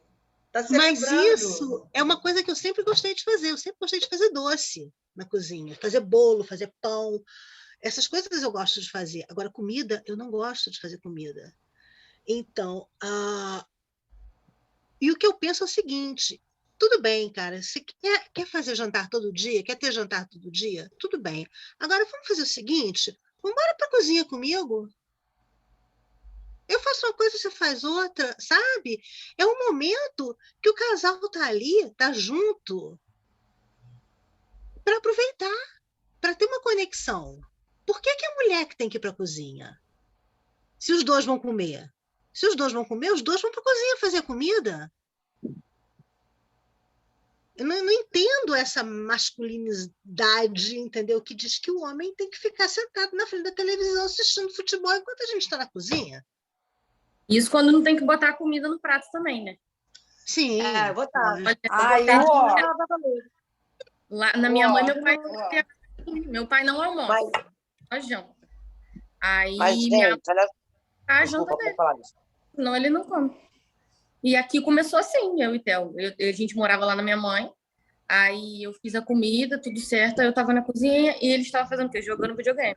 Aí pediu para eu colocar a comida, eu falei, não, levanta e vem botar. Ele não comeu, ele ficou 2 dias sem comer, porque eu não botei a comida. Aí eu estou ocupado, falei, eu também, porque eu tava estudando, né, na época. Aí eu falei assim, também. Aí eu falei, você tá fazendo o quê? Ele jogando videogame. Eu falei, então vai ficar com fome. Ficou com fome, 2 dias. Isso aí, porque quando minha mãe... Uhul! Ponto para nós! Eu já tenho horror a cozinhar. Quem vai montar em cima de mim, não? Duvido. No meu caso, eu nem assim não gosto de cozinha, não era nem isso, porque eu passava muito tempo na cozinha, que eu comecei a fazer pão integral para ganhar dinheiro, para comprar as minhas coisas, os meus livros, para poder estudar, porque a internet não era tão assim, né? Era livro mesmo, apostila, e ter para dinheiro para pagar minhas contas, porque ele não me dava, era pão duro para caramba. Então, assim, eu estava na cozinha, eu não queria a obrigação dele, ele vai chegar, tem que fazer comida, e ele gostava, tipo, bife, batata frita, sujava a cozinha inteira, sabe? E ele não lavava um prato. Ainda tem que lavar louça ainda. Sai fora. Eu vejo que a mãe até hoje. Minha mãe vai, às vezes sai para a macumba dela lá, vai na sexta, volta no domingo, minha mãe tem que fazer um panelão de comida para ele jantar todos os dias. Porque senão começa ele a fazer o drama dele, né? Não, porque você não me ama mais, porque você não sei o quê. Ai, dá um nervoso isso. Deus me... Mas, gente, eu não sei se com vocês aconteceu isso, mas a minha mãe era assim. A minha mãe me ensinou que eu tinha que fazer comida para o meu marido. Eu fui criada desta maneira. Só que eu tenho um grande detalhe, eu amo cozinhar. Você gosta Eu vou para a cozinha com prazer. Sendo que, há um tempo atrás, já tem bastante tempo isso, é assim, mais de 3, 4 anos, eu ia para a cozinha fazer um prato para cada um. E não era um bife, era uma piamontese, era uma feijoada, era uma rabada, era um negócio para cada um. E cada um comia uma coisa. Só que eu dei um basta nisso. Tanto que a minha filha agora fala assim, cara, faz tempo que tu não vai para a cozinha. Eu falei, é nessa vibe. Essa semana eu não fiz comida um dia. Hoje eu fiz arroz, fui na rua e comprei churrasquinho. Foi a janta.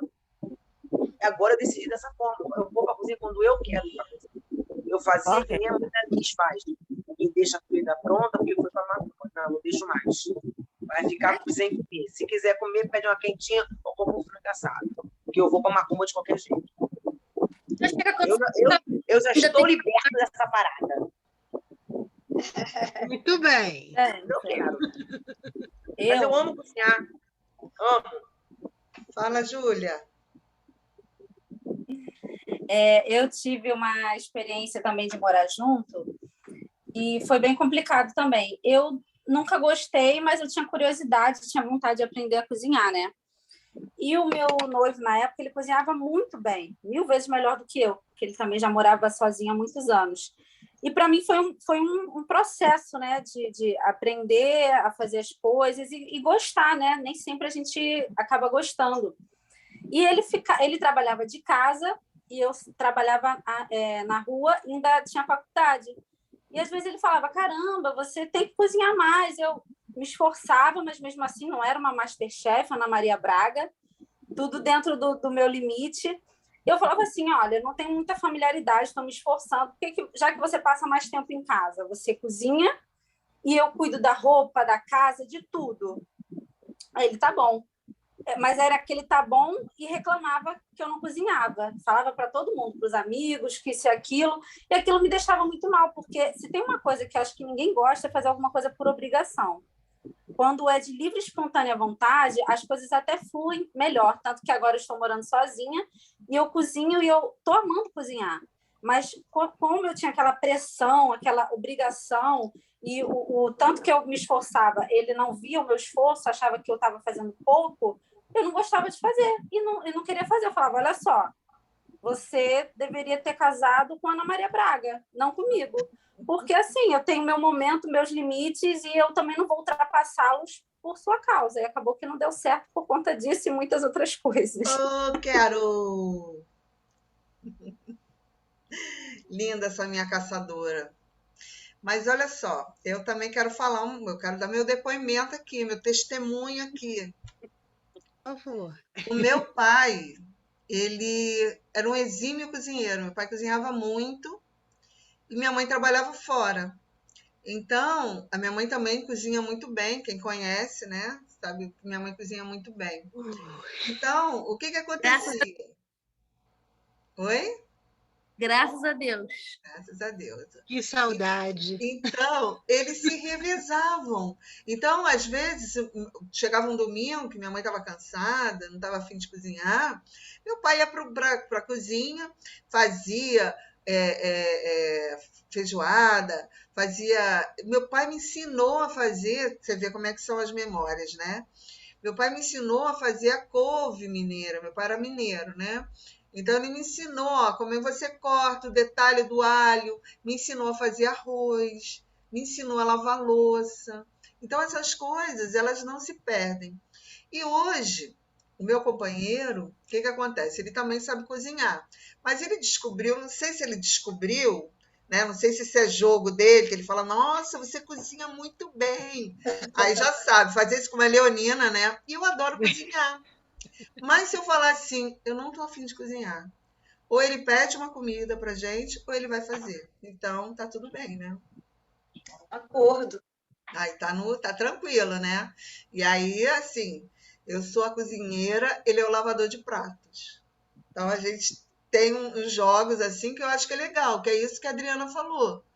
Vai os dois, ele faz o suco, eu faço a comida, a gente almoça junto, ele lava a louça.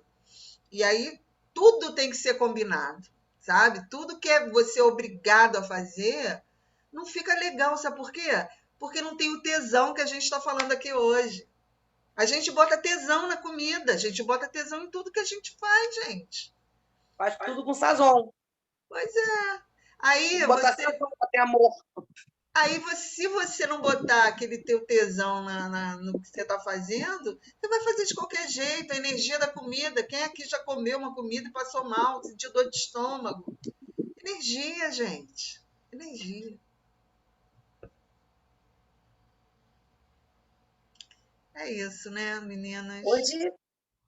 Hoje rendeu, hein?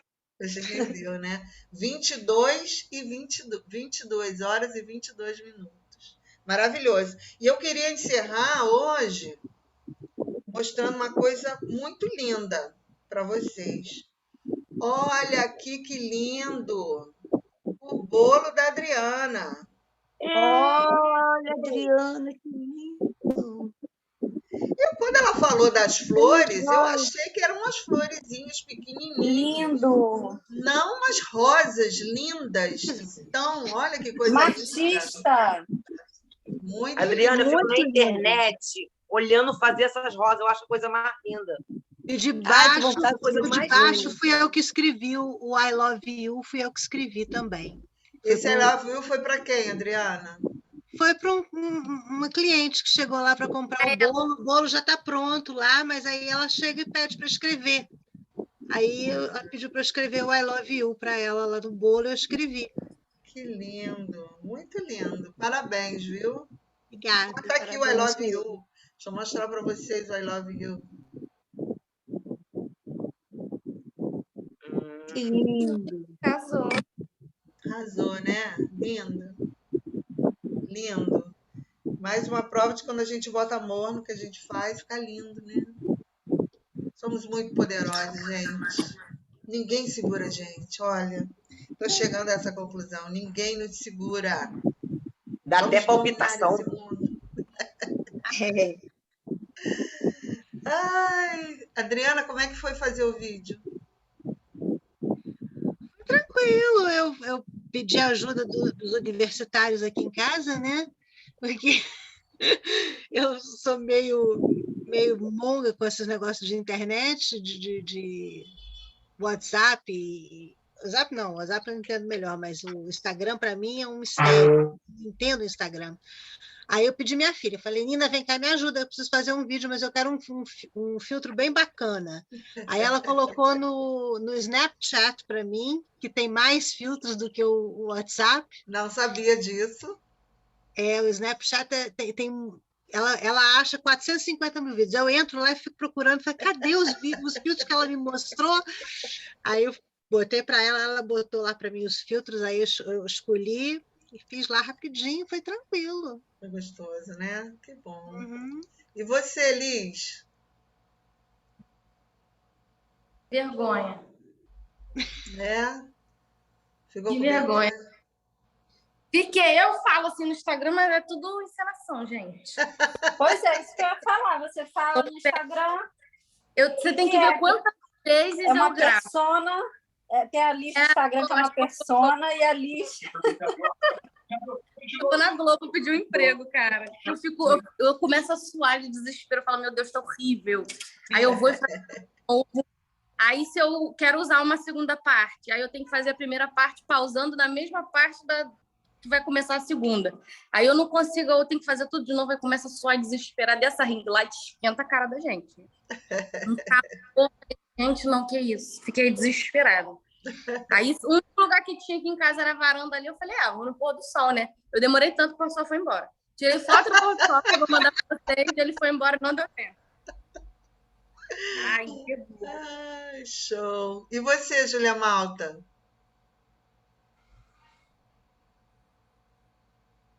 Júlia Malta. Oi, tô aqui. É que eu tô aqui ouvindo vocês e arrumando aqui as coisas. Foi bacana. Um pouco tímida também, mas fluiu bem. Patrícia foi uma das primeiras a me mandar o vídeo. Aninha, foi tranquilo. Eu estava de saída para o trabalho. Foi tranquilo também. A gente fica meio envergonhada, né? Você não sabe se está bonito, se está legal, se está feia. Mas deu tudo certo, graças a Deus. Olha, essa inspiração para esse exercício foi uma inspiração da deusa mesmo, né? Porque eu não tinha nem pensado em fazer. Mas depois que eu vi, né? Depois que vocês foram fazendo, eu fui vendo quantas coisas que a deusa queria me mostrar com relação a isso, né? Da gente se ver, né? Diante de uma situação inusitada, da gente, enfim, lidar com o improviso, lidar com a pressão, lidar com a nossa autoimagem, como a gente se acha, como a gente se sente, se a gente se sente bonita, se sente feia, enfim, se a gente precisava se pintar, se a gente não precisava se pintar. Então, foi um exercício que eu acho, assim, pelo menos daqui, de onde eu estava vendo vocês, eu acho que foi um exercício de muito conhecimento, sabe? De muito autoconhecimento. Eu espero que vocês consigam sentir a profundidade desse exercício que vocês fizeram. E vai ficar lindo o resultado, vai ficar muito lindo. Foi difícil parar na frente da câmera para falar, sabe? Eu tive um pouquinho de dificuldade. Não de timidez, mas de como que ia ficar mesmo, porque questão de autoimagem, né? De como que eu vou me ver. Aí o filtro deu uma ajudadazinha. Teve um que eu fiz, não ficou muito bom, não gostei, aí eu refiz, fiz de novo. Mas eu fiz rapidinho. O difícil foi parar na frente da câmera para fazer. Parar e falar, agora, vou fazer agora. Essa foi a parte mais difícil, mas foi bem legal de fazer. Que bom, que bom. E depois que vocês verem o resultado, vocês vão ficar muito felizes também, tenho certeza disso. Então é isso, mulheres lindas e maravilhosas, 22 e 29, vamos encerrar hoje. Amanhã a gente se vê de novo. E a gente vai essa semana, né, que é a última semana do nosso encontro, da nossa jornada, a gente vai falar também sobre autocuidado, tempo para mim, rituais, para aquelas que atendem, para aquelas que se cuidam, a gente vai falar um pouquinho sobre isso. E vamos continuar aí trabalhando os arquétipos e se espelhando aí na questão aí da mulher selvagem vir à tona. Tá bom? Um beijo para vocês, uma boa noite. Boa noite. Beijinho. Gratidão a todas. Boa noite, meninas. Beijo, lindas. sacadas. Beijo. Boa noite, durma bem. Boa noite, boa noite.